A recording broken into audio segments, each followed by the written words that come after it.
semangat mengajar kita tanpa lelah, mendidik anak bangsa, harapan kita di kota Padang. Oh. Assalamualaikum warahmatullahi wabarakatuh. Waalaikumsalam warahmatullahi wabarakatuh. Bersyukur kita kehadiran Allah Subhanahu wa Ta'ala, di mana berkat rahmat dan karunia-Nya kita dapat berkumpul di sekolah yang kita cintai ini. Kemudian salawat dan salam tak lupa kita aturkan kepada junjungan umat Nabi besar Sallallahu Alaihi Wasallam. Yang terhormat Bapak Ibu Majelis Guru SMA Negeri 9 Padang, yang terhormat Guru Muda yang telah bersedia untuk datang ke sini dalam rangka diseminasi penerapan budaya positif. Ini merupakan satu tugas saya untuk mempresentasikan kepada guru-guru di sini. Yang melatar belakangi budaya positif ini adalah budaya positif diartikan sebagai perwujudan nilai kebaikan atau keyakinan universal yang diterapkan di satuan pendidikan. Budaya positif dimulai dengan perubahan paradigma mengenai teori kontrol. Selama ini guru seolah memiliki kewajiban mengontrol tingkah laku peserta didik agar memiliki perilaku sesuai dengan harapan guru. Hal tersebut umumnya diwujudkan dengan pemberian hukuman kepada peserta didik yang melanggar aturan dan memberikan imbalan kepada peserta didik yang melakukan perbuatan baik. Nah, itu biasanya yang kita lakukan. Nah, kalau ada peserta didik kita yang salah, kita akan memberi hukuman. Kemudian ada peserta didik kita yang misalnya dapat soal yang kita berikan dapat, dia kerjakannya, kita akan memberikan imbalan. Nah, itu yang selama ini kita lakukan. Berdasarkan alasan tersebut, tindakan pendisiplinan dengan reward dan punishment dikatakan sebagai motivasi eksternal, dan hal tersebut tidak akan bertahan lama. Hukuman dan imbalan tersebut memang dapat dijadikan peserta lebih patuh. Namun hal tersebut tidak dapat bertahan lama. Oleh karenanya diperlukan suatu penumbuhan motivasi internal agar budaya positif tersebut dapat diterapkan oleh peserta didik dalam kehidupan sehari-hari. Nah, apa saja penerapan budaya positif di satuan pendidikan memiliki tujuan? Di antaranya, yang pertama, melatih dan membiasakan penerapan budaya positif dalam diri peserta didik. Kemudian yang kedua, membiasakan peserta didik bertanggung jawab atas keyakinan yang disepakati bersama. Yang ketiga, menumbuhkan motivasi internal berbudaya positif dalam diri warga sekolah. Yang keempat, menciptakan suasana pembelajaran yang menyenangkan. Nah, penerapan konsep inti dari budaya positif. Yang pertama, paradigma belajar. Yang kedua, disiplin positif.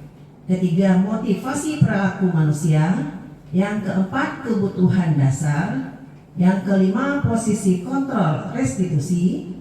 Yang keenam, keyakinan kelas. Yang ketujuh, segitiga restitusi. Nah, kita akan lihat satu-satu penerapan konsep inti dari budaya positif. Nah, kita lihat paradigma belajar yang pertama. Nah, Stephen Covey mengatakan bahwa bila kita ingin membuat kemajuan perlahan, sedikit-sedikit ubahlah sikap atau perilaku Anda. Namun bila kita ingin memperbaiki cara-cara utama kita, maka kita perlu mengubah kerangka acuan kita. Ubahlah bagaimana Anda melihat dunia, bagaimana Anda berpikir tentang manusia. ubahlah paradigma Anda, skema pemahaman dan penjelasan aspek-aspek tertentu tentang realitas. Nah, jadi paradigma pembelajaran diartikan sebagai cara pandang terhadap proses pembelajaran. Jadi paradigma pembelajaran itu ada dualisme paradigma pembelajaran. Yang pertama, paradigma lama yang percaya bahwa faktor guru adalah paling menentu. Guru dipandang sosok yang paling tahu, yang ibaratnya seperti ceret yang penuh berisi ilmu. Nah, jadi kalau dulu kan seperti ini, guru ibaratkan ceret, kemudian murid ibaratkan gelas. Semua ilmu guru itu dipindahkan ke gelas. Nah, jadi kalau seperti itu kan siswa itu, murid itu kan menampung saja. Nah, tidak ada tindakan. Ya, jadi itu adalah paradigma lama. Kemudian yang kedua, paradigma bahwa guru memberikan kesempatan kepada siswa untuk lebih aktif dalam pembelajaran atau student centered learning. Nah, jadi gini, kalau sekarang kan ini kita lebih banyak memberikan siswa yang lebih aktif daripada guru. Nah, nanti guru tinggal merangkum, menyimpulkan apa yang telah dikerjakan muridnya. Nah, itu tentang paradigma pembelajaran. Kemudian yang kedua, disiplin positif. Ki Hajar Dewantara mengatakan, di mana ada kemerdekaan, disitulah harus ada disiplin yang kuat. Sungguh pun disiplin itu bersifat self-disiplin, yaitu kita sendiri yang mewajibkan kita dengan sekeras-kerasnya. Tetapi itu sama saja. Sebab jikalau kita tidak cakap melakukan self-disiplin, wajiblah penguasa lain mendisiplinkan diri kita. Dan peraturan demikian itulah harus ada di dalam suasana yang merdeka. Nah, ini terdapat pada Ki Hajar Dewantara, Pemikiran Konsepsi Keteladanan, Sikap Merdeka, cetakan kelima 2013. Nah, jadi sebenarnya disiplin itu harusnya berasal dari kita sendiri.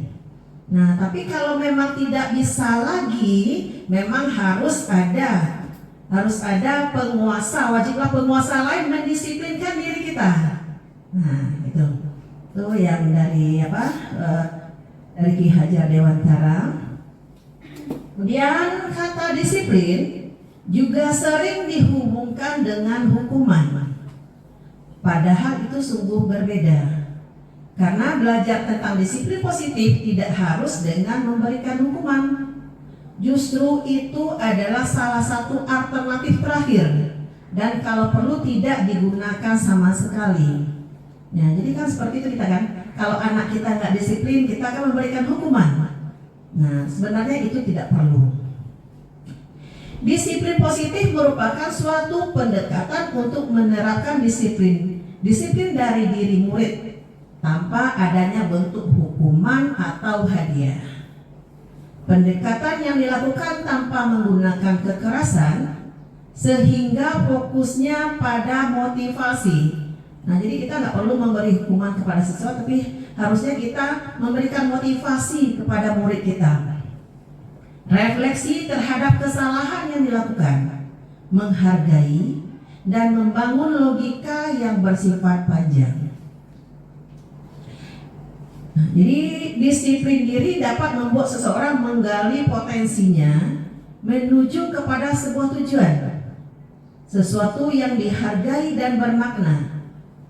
Dengan kata lain, disiplin diri juga mempelajari bagaimana cara kita mengontrol diri dan bagaimana menguasai diri untuk memilih tindakan yang mengacu pada nilai-nilai yang kita hargai. Nah, ini kita sebagai pendidik, tujuan kita adalah menciptakan anak-anak yang memiliki disiplin diri sehingga mereka bisa berperilaku dengan mengacu pada nilai-nilai kebajikan universal dan memiliki motivasi intrinsik bukan ekstrinsik. Jadi motivasinya itu memang dari diri sendiri, bukan dari luar, bukan dari orang lain yang memotivasi dirinya, dari diri sendiri atau intrinsik. Nah, Apa saja nilai-nilai kebajikan? Yang pertama adalah profil pelajar Pancasila. Nah, kita udah tahu profil pelajar Pancasila itu apa saja, yaitu beriman bertakwa kepada Tuhan Yang Maha Esa dan berakhlak mulia, mandiri, bernalar kritis, berkebinekaan global, bergotong royong, dan kreatif. Kemudian yang kedua, Ibu Primordial Year Program atau PYP. Nah, sikap murid yaitu toleransi, rasa hormat, integritas, mandiri, menghargai, antusias, empati, kemudian keingintahuan, kreativitas, kerjasama, percaya diri, dan komitmen. Nah, itu sikap murid. Kemudian kita lihat 9 pilar karakter. Yang pertama, cinta Tuhan dan segenap ciptaannya. Kemudian kemandirian dan tanggung jawab. Kemudian kejujuran, amanah, diplomatis. Selanjutnya hormat dan santun, dermawan, suka menolong dan gotong royong, percaya diri, kreatif, dan pekerja keras. Kemudian kepemimpinan dan keadilan. Kemudian baik dan rendah hati, toleransi, kedamaian, dan kesatuan. Nah, itu adalah 9 pilar karakter. Kemudian kita lihat lagi petunjuk seumur hidup dan keterampilan hidup. Nah, petunjuk keterampilan hidup itu ada dapat dipercaya, lurus hati, pendengar yang aktif, tidak merendahkan orang lain, memberikan yang terbaik dari diri. Kemudian petunjuk hidup, peduli, penalaran, bekerja sama, keberanian, keingintahuan, kemudian usaha, keluasan atau fleksibel, berorganisasi, kesabaran, keteguhan hati, kehormatan, memiliki rasa humor, berinisiatif, integritas, pemecahan masalah, sumber pengetahuan, tanggung jawab, dan persahabatan. Jadi banyak sekali nih petunjuk hidup itu. Nah, kemudian 5, the 7 essential virtues itu empati, suara hati, kontrol diri, rasa hormat, kebaikan, toleransi, dan keadilan. Dan yang keenam yaitu proyek nilai-nilai kebajikan. Nah, jadi di sini kita bisa lihat di tabel apa saja nilai-nilai kebajikan yang sebenarnya harus dimiliki oleh semua orang. Nah, ini yang peduli itu apa-apa saja, kemudian rajin, integritas, dan rasa hormat. Nah, ini ada tabelnya, semuanya sudah ada. Kemudian kita lihat lagi budaya positif yang ketiga, yaitu motivasi perilaku manusia. Nah, ada 3 motivasi perilaku manusia. Yang pertama adalah untuk menghindari ketidaknyamanan atau hukuman. Ya, jadi ini kita memang ketidaknyamanan atau hukuman itu sebaiknya kita memang harus kita hindari. Ya, yang kemudian yang kedua, untuk mendapatkan imbalan atau penghargaan dari orang lain. Jadi segala sesuatu itu kita jangan untuk mendapatkan kita melakukan ini supaya dapat imbalan atau pujian. Nah, itu memang harusnya ada dari motivasi dari intrinsik kita dari sendiri. Kemudian yang ketiga, untuk menjadi orang yang mereka inginkan dan menghargai diri sendiri dengan nilai-nilai yang mereka percaya. Nah, jadi ini adalah motivasi perilaku manusia. Kemudian kita lihat hukuman, konsekuensi, dan restitusi. Nah, jadi apa bedanya antara hukuman, konsekuensi, dan restitusi? Nah, Disiplin yang sudah bermakna positif itu terbagi dua bagian, yaitu disiplin dalam bentuk konsekuensi dan disiplin dalam bentuk restitusi. Nah, jadi di sini kita bisa lihat bahwa yang identitas gagal itu adalah kalau berupa hukuman, ya. Nah, hukuman kemudian yang identitas sukses itu seperti apa? Nah, itu konsekuensi dan restitusi. Nah, kalau hukuman itu adalah sesuatu yang menyakitkan harus terjadi. Nah, jadi kalau kita dapat hukuman, misalnya siswa kita dapat hukuman, dia itu adalah menyakitkan bagi dia dan berefek jangka panjang. Mungkin saja siswa kita bisa dia dendam sama kita. Nah, kemudian konsekuensi. Nah, kalau konsekuensi, ya, ini sesuatu yang harus terjadi. Nah, kita sudah ada perjanjian dengan murid sebelumnya, ya. Kita harus ada perjanjian dengan murid dengan sebelumnya yang kita sepakati antara murid dengan peraturan kepala sekolah, peraturan sekolah. Jadi kalau mereka melanggar berarti ada konsekuensinya apa? Nah, kemudian restitusi. Nah, restitusi ini merupakan suatu pilihan. Nah, jadi kalau identitas gagal itu kita bisa lihat kalau hukuman dia tidak nyaman untuk murid, kemudian korban mendapatkan keadilan, kemudian murid akan tersakiti, kemudian perilaku yang negatifnya lebih meningkat, kemudian sistem tidak akan berjalan bila murid tidak takut, ya, kemudian berlaku pada sebuah institusi. Nah, kemudian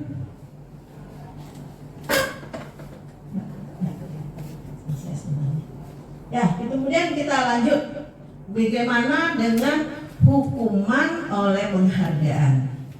Nah, di sini Alfikon dia mengemukakan baik penghargaan mau hukuman adalah cara-cara mengontrol perilaku seseorang yang menghancurkan potensi untuk pembelajaran yang sesungguhnya. Menurut Kohn, secara ideal tindakan belajar itu sendiri adalah penghargaan sesungguhnya. Nah, jadi saat kita berulang kali menjanjikan hadiah kepada anak-anak agar berperilaku bertanggung jawab, atau kepada seorang murid agar mempelajari sesuatu yang baru, atau kepada seorang karyawan agar melakukan pekerjaan yang berkualitas, kita sedang berasumsi mereka tidak dapat melakukannya. Nah, atau mereka tidak akan memilih untuk melakukannya. Nah, jadi kita akan memberi embel-embel, kerjakan ini nanti dikasih ini. Berarti kita kan tidak mempercayai murid kita, ya, kalau dia itu tidak mau mengerjakannya. Nah, tapi kalau kita udah ada konsekuensinya, mereka bekerjakan tanpa kita memberikan hadiah. Nah, mereka akan mengerjakan kalau betul-betul murid kita itu memang udah ada berjalan budaya positifnya dari diri sendiri. Kemudian hukuman oleh penghargaan. Nah, hukuman oleh penghargaan ini akan berpengaruh jangka panjang, jangka pendek, dan jangka panjang. Kemudian penghargaan itu tidak efektif. Penghargaan juga merusak hubungan. Nah, gimana pula ini maksudnya penghargaan merusak hubungan? Nah, jadi kalau kita terapkan ke siswa kita mungkin gini. Yang satu dia itu kita beri hadiah. Oh, kamu bisa mengerjakan soal ibu. Ini hadiah dari ibu. Nah, gimana dengan perasaan teman-temannya yang lain? Nah, itu kan merusak hubungan mereka juga. Nah, kemudian penghargaan mengurangi ketepatan, ya. Kemudian penghargaan juga bisa menurunkan kualitas. Penghargaan mematikan kreativitas. Nah, penghargaan menghukum. Nah, kemudian juga motivasi dari dalam diri atau intrinsik. Nah, kemudian kita lihat lagi yang restitusi. Nah, restitusi adalah sebuah pendekatan untuk menciptakan disiplin positif. Nah, restitusi adalah proses menciptakan kondisi bagi murid untuk memperbaiki kesalahan mereka, sehingga mereka bisa kembali pada kelompok mereka dengan karakter yang lebih kuat. Ya, jadi restitusi ini bagaimana murid kita misalnya dia berbuat kesalahan. Nah, kita memberikan kesempatan kepada murid gimana dia bisa mengubah diri dia sendiri sehingga dia bisa kembali bersama teman-temannya. Nah, kemudian melalui restitusi, ketika murid berbuat salah, guru akan menanggapi dengan cara yang memungkinkan murid untuk membuat evaluasi internal tentang apa yang dapat mereka lakukan untuk memperbaiki kesalahan mereka dan mendapat kembali harga dirinya. Restitusi tidak hanya menguntungkan korban, tetapi juga menguntungkan orang yang telah berbuat salah. Ini sesuai dengan prinsip dari teori kontrol William Glasser tentang solusi menang-menang. Kemudian kita lihat bagaimana ciri-ciri restitusi yang membedakan dengan program disiplin lainnya. Jadi disiplin budaya positif itu kan banyak. Nah, jadi bagaimana ciri-ciri antara ciri-ciri restitusi dengan program lain, program disiplin lainnya. Nah, kita lihat pertama, restitusi bukan untuk menebus kesalahan, namun untuk belajar dari kesalahan. Yang kedua, restitusi untuk memperbaiki hubungan. Yang ketiga, restitusi itu adalah tawaran, bukan paksaan. Yang keempat, restitusi menuntun untuk melihat ke dalam diri. Dan yang kelima, restitusi mencari kebutuhan dasar yang mendasari tindakan. Yang keenam, restitusi diri adalah cara yang paling baik. 7. Restitusi fokus pada karakter, bukan tindakan. 8. Restitusi menguatkan. 9. Restitusi fokus pada solusi. Kemudian 10. Restitusi mengembalikan murid yang berbuat salah pada kelompoknya. Nah, kemudian kita lihat lagi budaya positif yang keempat, yaitu keyakinan kelas. Nah, sebelum saya lanjut, silakan Bapak Ibu dicicipi juga hidangannya. Ya. Kita tidak terlalu kaku-kaku juga. Ya. Nah, ya, keyakinan yaitu nilai-nilai kebajikan universal yang disepakati secara tersirat dan tersurat, lepas dari latar belakang suku, negara, bahasa maupun agama. Nah, apa tahapan menciptakan program kebajikan? Nah, kita lihat daftar kebajikan yang telah disusun bersama. Kemudian kita tentukan nilai-nilai kebajikan yang ingin dijadikan perhatian utama di sekolah kita. Curah pendapat dalam kelompok. Kemudian sempurnakan beberapa daftar nilai-nilai kebajikan yang utama. Bahas kembali dalam kelompok utama. Kemudian kebajikan kelas yang telah kita susun, kita buat poster atau muat di sosial media. Keyakinan kelas atau keyakinan sekolah. Nah, pembentukan keyakinan sekolah atau kelas. Nah, ini kita kan biasa di awal pembelajaran kita kan buat keyakinan kelas sama murid-murid kita. Nah, keyakinan kelas bersifat abstrak daripada peraturan yang lebih rinci dan konkret. Nah, keyakinan kelas berupa pernyataan-pernyataan universal. Kemudian keyakinan kelas senantiasa dibuat dalam bentuk positif. Nah, dalam bentuk positif ini seperti ini, kita nggak boleh menggunakan kata-kata negatif. Jangan buang sampah sembarangan.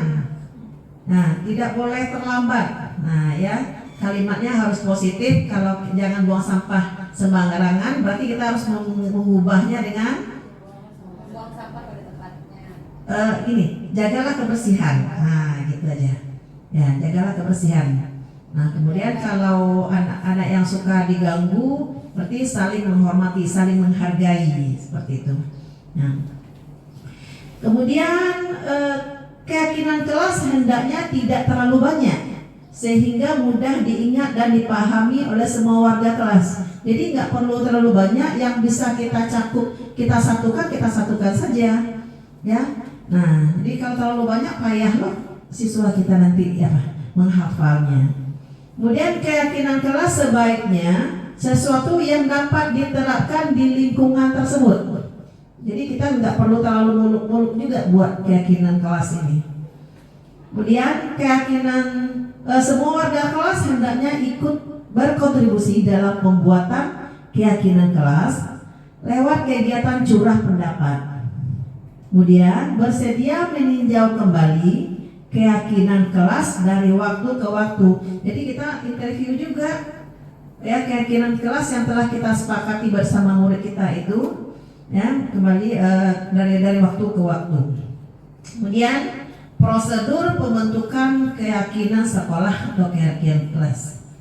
Nah, jadi pertama kita mempersilahkan warga sekolah atau murid di sekolah untuk bercurah pendapat tentang peraturan yang perlu disepakati. Jadi kita beri kebebasan kepada murid kita apa yang akan kita sepakati. Nah, kita beri kebebasan mereka, kita tampung aja dulu semuanya. Kemudian yang kedua, mencatat semua masukan-masukan para murid atau warga sekolah di papan tulis atau di kertas. Nah, bisa saja kita memberikan dengan ini ya, kertas sticky note kepada murid kita. Nah, kita beri kebebasan kepada murid kita apa yang akan kita sepakati nanti. Kemudian susunlah keyakinan kelas sesuai prosedur pembentukan keyakinan kelas atau keyakinan sekolah. Selanjutnya kita tinjau kembali daftar curah pendapat yang sudah kita catat. Kemudian tinjau ulang keyakinan sekolah atau keyakinan kelas secara bersama-sama. Jadi kita memang bersama-sama sama murid kita itu buatnya. Kemudian keyakinan sekolah atau keyakinan kelas selanjutnya bisa dilekatkan di dinding kelas di tempat yang mudah dilihat oleh semua warga kelas. Jadi setelah kita buat keyakinan kelas itu, nah biasanya kita tiap kelas kan ada keyakinan kelas itu apa? Itu adalah di samping daftar piket, daftar pelajaran, denah kelas. Nah ada keyakinan kelas tiap kelas. Nah kita lihat bagaimana prosedur pembentukan keyakinan kelas.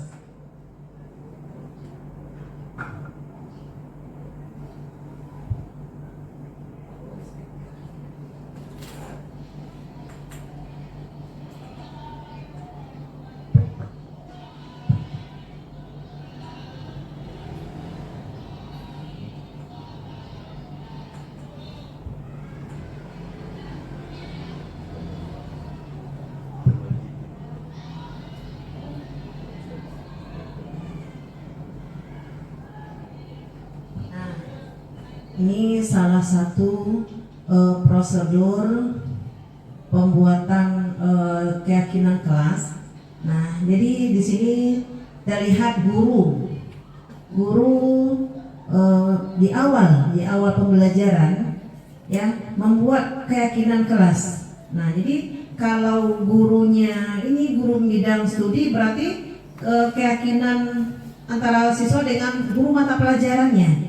Nah, jadi tidak perlu pula nanti kita menempelkan di dinding tiap mata pelajaran penuh nanti dinding kita dengan tiap-tiap guru mata pelajaran menempel-nempelnya.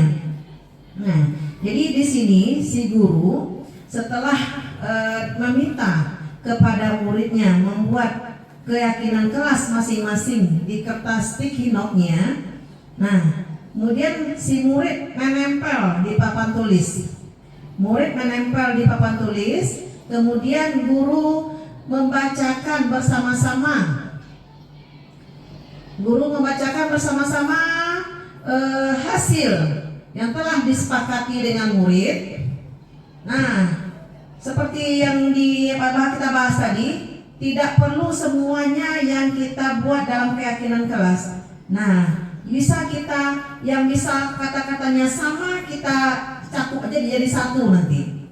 Ya, tentang siswa yang tidak buat tugas, yang kemudian tidak terlambat. Nah, berarti itu bisa kita satukan ke dalam disiplin. Kemudian siswa yang saling mengganggu temannya, kemudian membuli temannya. Memang ada tuh, Bu, saya sering diganggu. Bu, ada yang membuli gitu. Nah, berarti itu adalah kita cakup ke dalam saling menghargai. Nah, saling menghargai. Nah, dia ini adalah contoh yang dilakukan cara pembuatan. Nah, jadi guru menyimpulkan satu persatu yang hasil dari muridnya tadi. Nah, kemudian karena gurunya guru mata pelajaran, disuruh bikin di halaman pertama catatannya.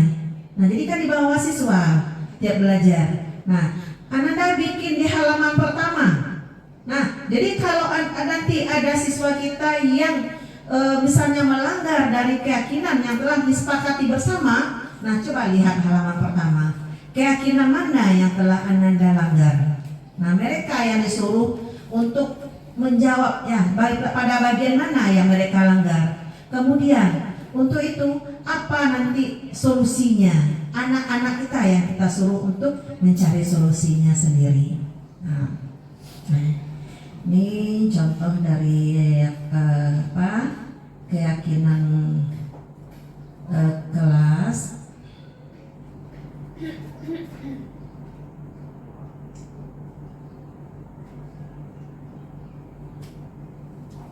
Kemudian kita lanjut.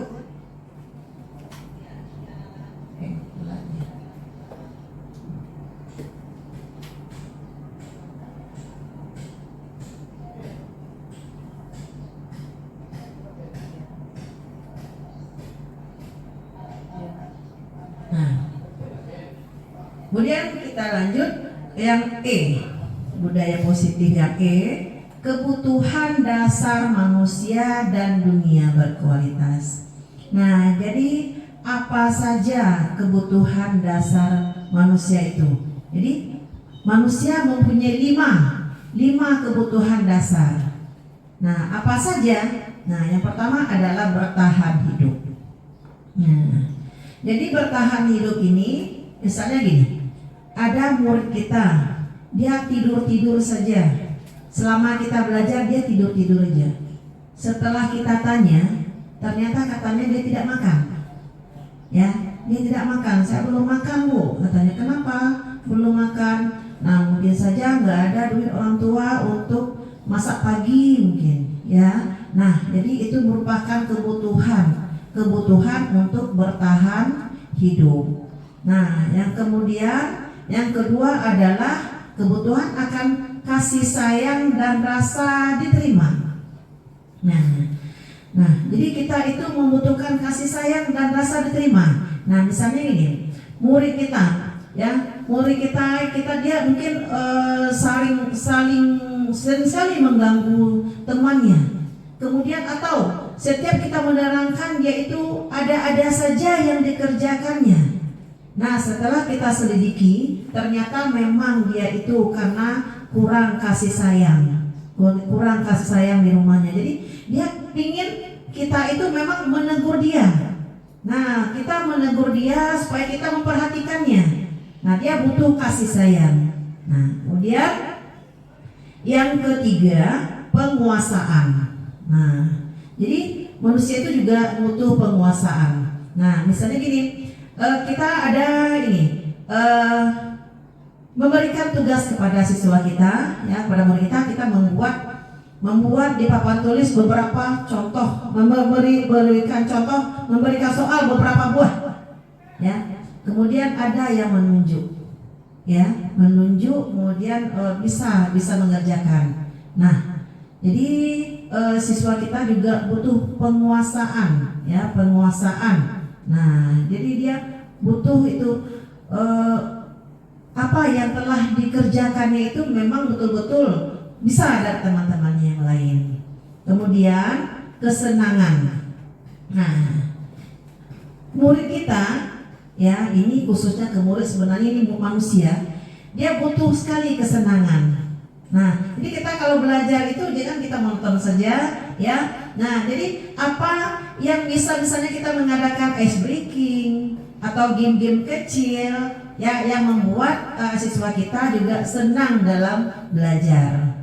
Kemudian kebebasan. Nah, jadi murid kita juga butuh kebebasan.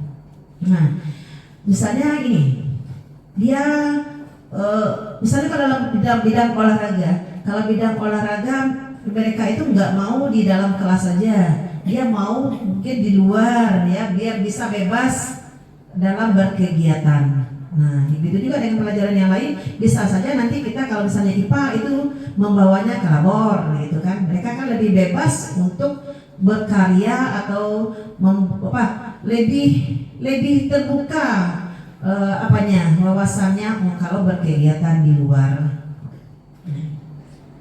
Biar dunia berkualitas. Nah, dunia berkualitas adalah tempat khusus dalam pikiran kita, tempat kita menyimpan gambaran presentasi dari semua yang kita inginkan. Bisa berisi orang-orang, hal-hal dan apa saja yang terbaik dalam hidup kita, dan membuat kita merasa bahagia dan terpenuhi kebutuhan dasar.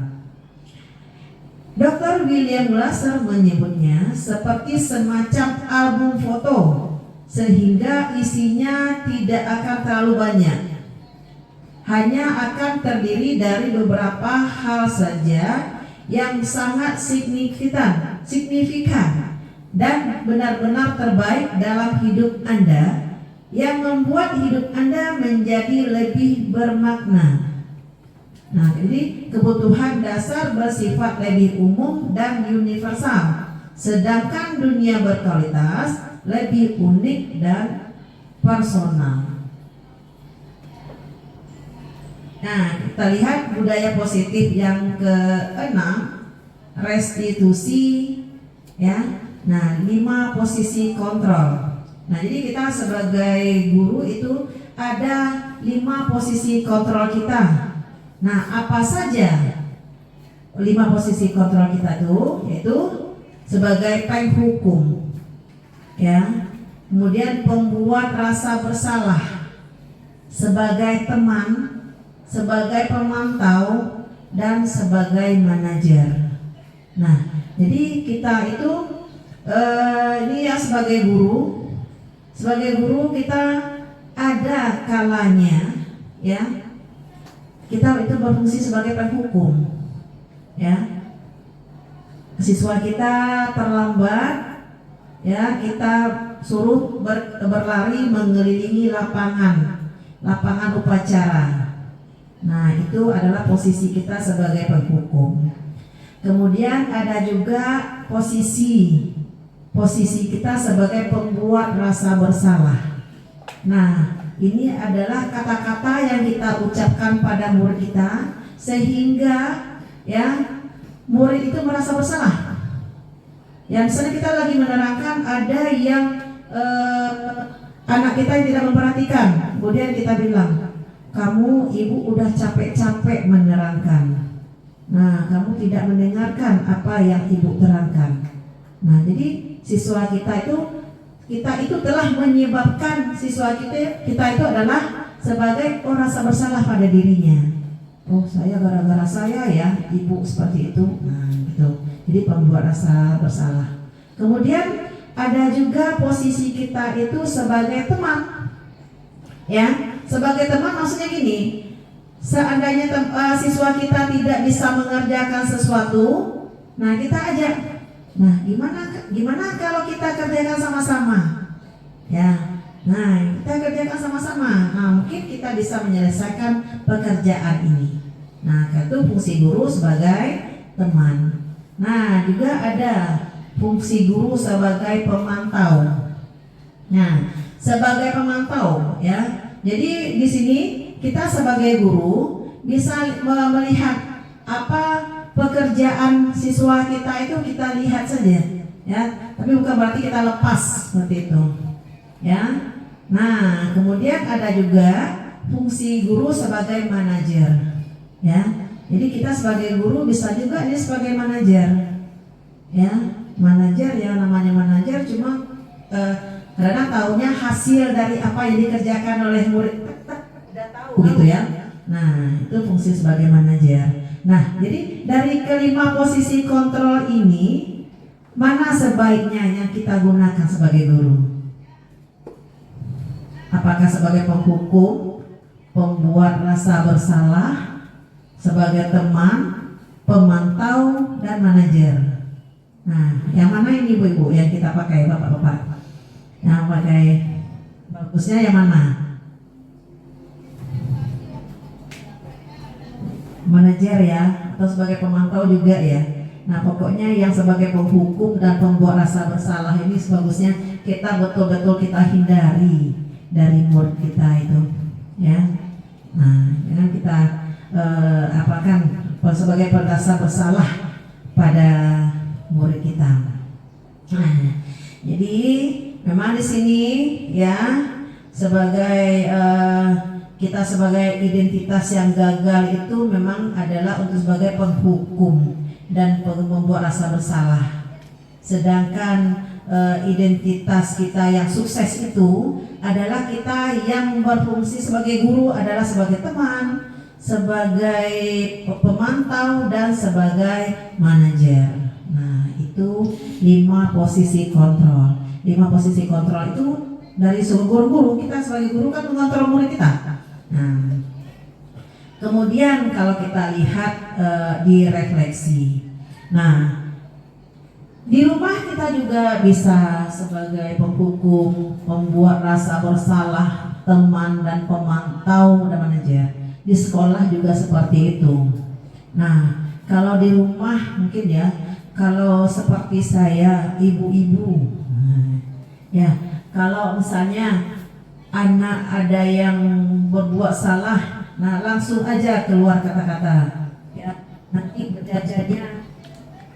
jajannya dikurangi ya, nah gitu. Itu berarti kita kan telah memberikan hukuman kepada anak kita di rumah, ya.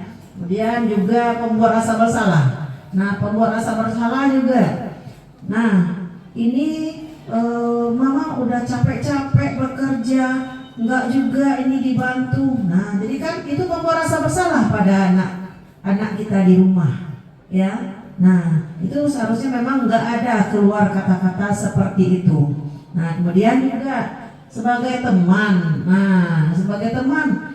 Nah, gimana kalau misalnya pekerjaan di rumah, nih kita bekerja sama-sama ya. Nah, gitu ya. Nah, kemudian juga sebagai pemantau. Sebagai pemantau, nah kalau pemantau bisa saja ini kita juga kita hanya memantau apa yang dikerjakan oleh anak kita di rumah, ya. Kalau sebagai manajer, berarti kita sudah menerima apa saja yang dilakukan oleh anak kita di rumah, ya. Kita yang manajerialnya, ya. Nah, itu juga yang di sekolah. Sekolah itu, nah kalau di sekolah kita udah bertemu dengan siswa kita sehari-hari, bisa kita kelompokkan diri kita ini sebagai apa bagi anak kita. Pokoknya yang penghukum dan pembuat rasa bersalah itu sebaiknya kita tidak kita lakukan. Kemudian yang ke-7, segitiga restitusi. Nah, segitiga restitusi ini adalah budaya positif yang terakhir. Nah, segitiga restitusi membantu murid menjadi lebih memiliki tujuan, disiplin positif, dan memulihkan dirinya setelah berbuat salah. Nah, apa saja segitiga restitusi itu? Ya. Nah, ya. Jadi segitiga restitusi itu ada 3 bidangnya, ya. Nah, yang pertama adalah menstabilkan identitas. Nah, menstabilkan identitas ini mengubah identitas anak dari orang yang gagal karena melakukan kesalahan menjadi orang yang sukses. Ya, jadi kalau ada anak kita yang salah, nggak langsung kita marahi, kita stabilkan identitasnya dulu. Kemudian yang kedua, validasi tindakan yang salah. Nah, validasi tindakan yang salahnya kita harus memahami kebutuhan dasar yang mendasari tindakan anak berbuat salah. Jadi kita kan tahu anak yang kebutuhan dasar manusia tadi apa. Nah, kita tanya, ya kita harus pahami. Oh, saya ini kurang kasih sayang, Bu. Saya ini pingin kebebasan, Bu, katanya. Ya, itu adalah validasi tindakan yang salah. Kemudian yang ketiga, menanyakan keyakinan. Nah, anak akan siap untuk dihubungkan dengan nilai-nilai yang dia percaya dan berpindah menjadi orang yang dia inginkan. Jadi kita tanya ke anak, keyakinan mana yang kamu langgar? Kita kan tadi ada buat keyakinan kelas. Ya, kita udah buat keyakinan dengan anak. Pada bagian mana, keyakinan mana yang Ananda langgar? Nah, untuk itu apa tindakan Ananda selanjutnya? Ya, kita menanyakan ke anak, bukan kita yang kemukakan, bukan kita yang kemukakan. Oh, kamu udah salah ya, kamu harus ini. Nah, bukan itu. Tapi si anak yang langsung, ya Bu, saya salah, saya tidak akan mengulanginya lagi. Seperti itu. Nah, jadi untuk segitiga restitusi, ya di sini telah dilakukan segitiga restitusi untuk penanganan masalah anak. Yang pertama ini si Maulana yang tidak membuat tugas kimia. Nah, si Maulana tidak membuat tugas kimia, ya. Jadi guru tidak memarahi di kelas langsung. Guru tidak marah langsung, tetapi membuat perjanjian ke siswa, nanti temui ibu ya. Nah, gitu. Jadi siswa dipanggil, misalnya di ruang guru atau di ruang bimbingan konseling juga boleh, ya. Kemudian yang kedua, si Fris yang tidak berpakaian pramuka lengkap. Nah, jadi nggak langsung di gerbang kita marahi, kita nasihati. Dipanggil si anaknya, ya, kita tanya kenapa tidak berpakaian lengkap, ya. Nah, kenapa orang teman-temannya pakai baju hijau, kenapa Fris pakai baju ini? Nah, ternyata masalahnya kemarin memang dia belum membeli baju pramuka. Kenapa? Katanya belum ada baju hijau, ya. Kemudian katanya ini orang tuanya belum ada duit, gitu ya. Nah, kemudian di sini juga, nah, ini si Maulana dipanggil.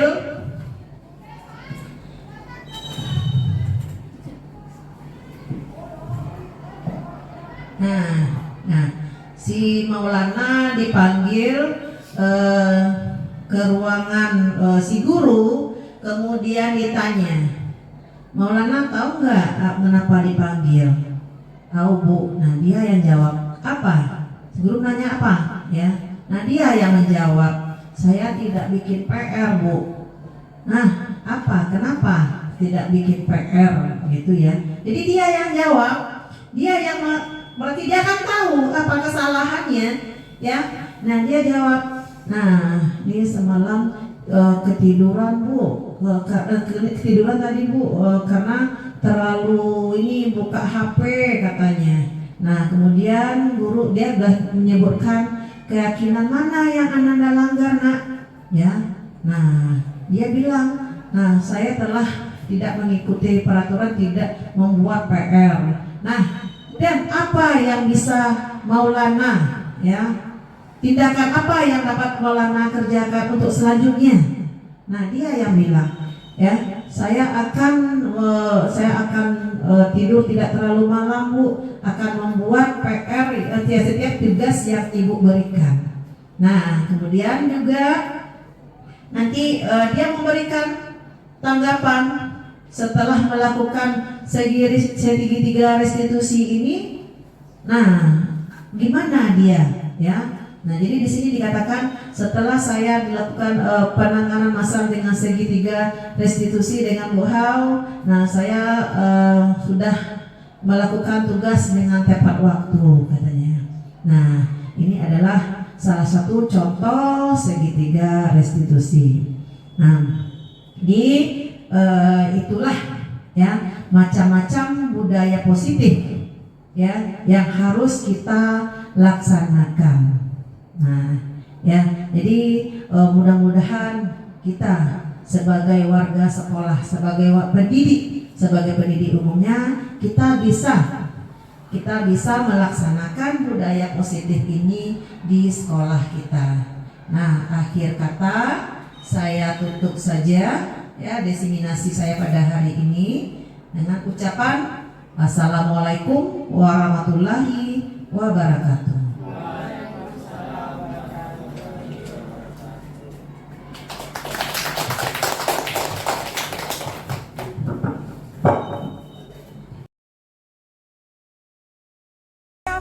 Kita di kota Padang, oh di kota Padang, langkah tegak bersemangat maju terus akan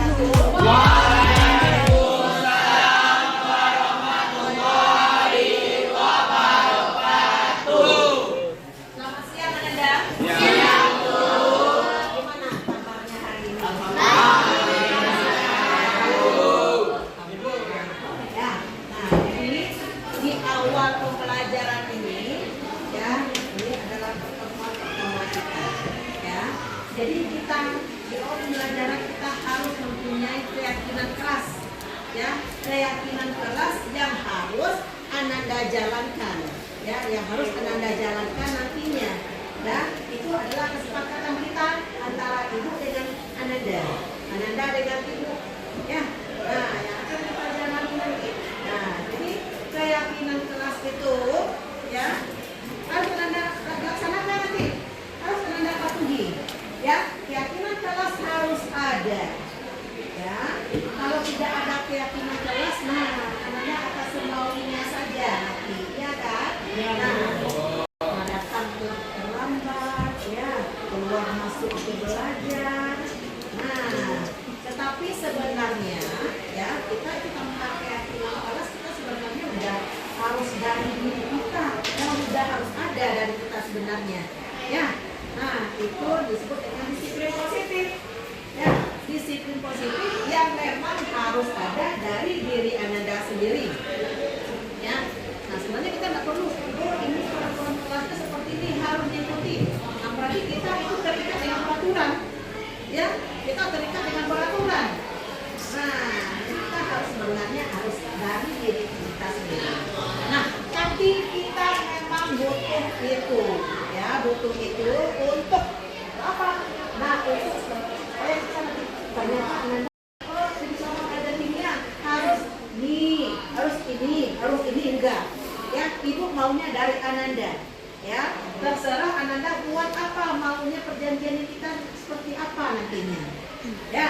Nah, jadi untuk itu ibu akan memberikan satu orang satu stiker, ya, satu orang satu stiker.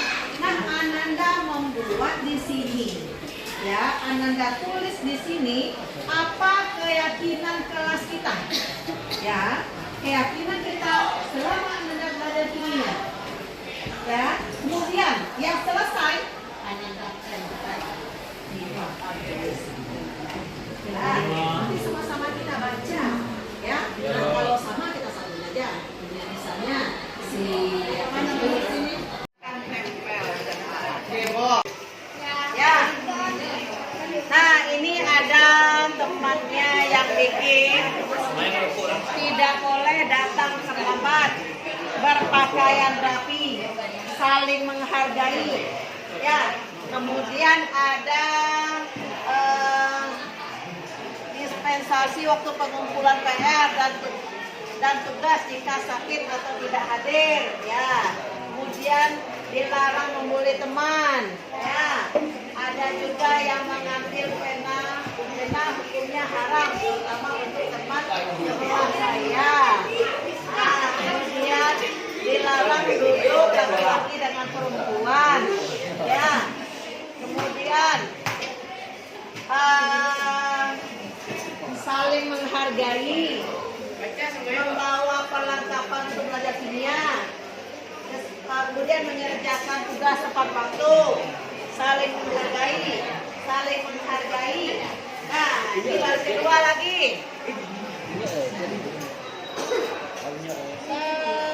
Ini apa dia? Menyimpan HP, menggunakan HP bila disuruh. Kemudian boleh memakan makanan ringan saat proses pembelajaran, membawa perlengkapan kimia,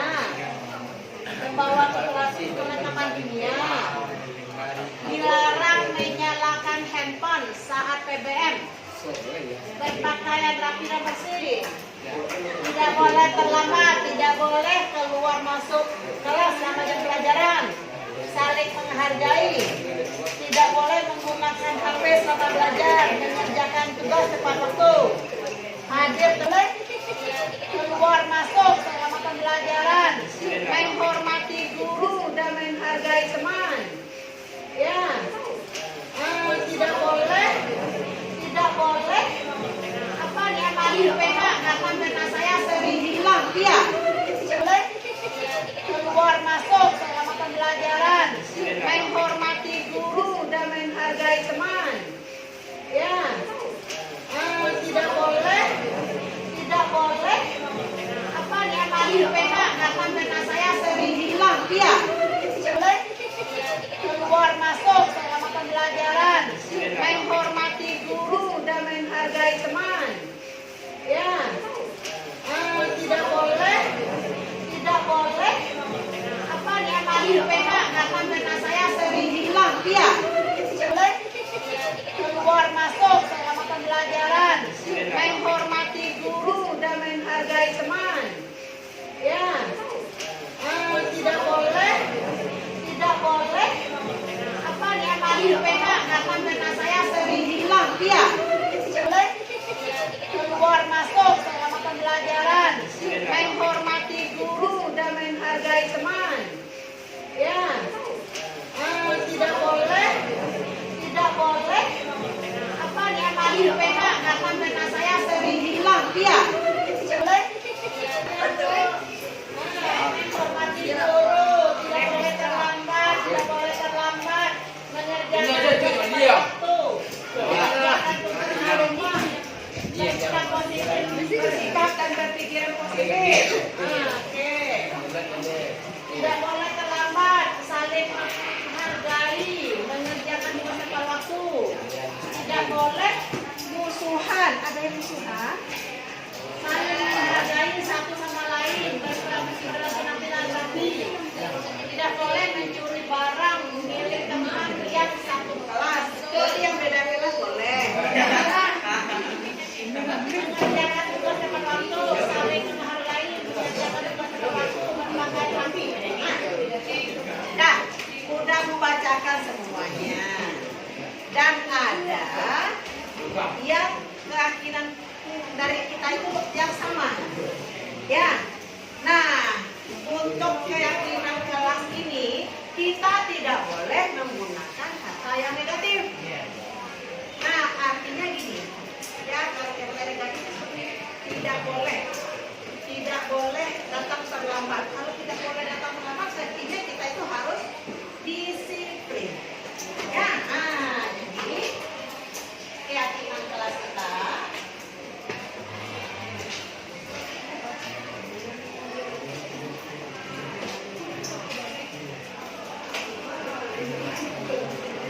Apa yang pertama?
Waalaikumsalam. Silakan masuk. Izin masuk, Bu. Ya, ya Alan. Silakan duduk Alan. Tahu nggak kenapa Alan ibu panggil? Tahu, Bu. Apa alasannya? Nggak ngerjain tugas, Bu. Ngerjain tugas. Ya. Alan tahu nggak apa yang pernah kita buat keyakinan kelas? Tahu, Bu. Apa? Selalu bertanggung jawab, Bu. Ya.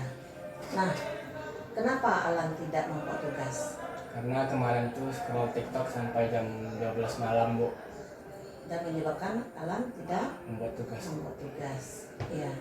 Terus ini apa nanti solusinya untuk keyakinan kelas kita ini? Yang pertamanya tentu saya akan meminta maaf kepada Ibu terlebih dahulu karena Ya. tidak mengerjakan tugas. Ya. Habis itu yang kedua tentu saya akan memanajemen waktu agar tidak terlalu kemalaman nonton TikTok lagi. Ya. Terus yang terakhir mungkin bisa setelah pulang sekolah itu langsung mengerjakan tugas yang Ibu berikan. Alhamdulillah. Berarti Alan tahu ya Tahu. apa kesalahan yang telah Alan perbuat. Tahu. Nah, jadi Ibu minta untuk berikutnya Alan tepat waktu mengumpulkan tugas. Ya. Ya. Nah, silahkan Alan kembali ke kelas untuk beristirahat. Ya. Oke, Bu. Terima kasih, Bu. Ya.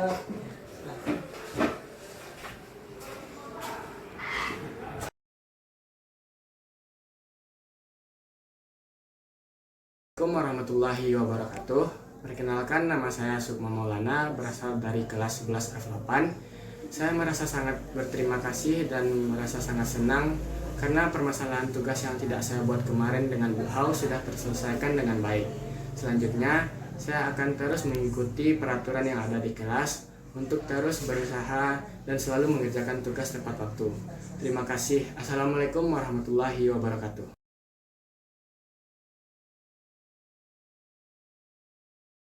Oh, di kota Padang, langkah tegak, penuh semangat, maju terus, takkan mundur, peluru penggerak, inspirasi kita, menggapai bintang, bersama kita.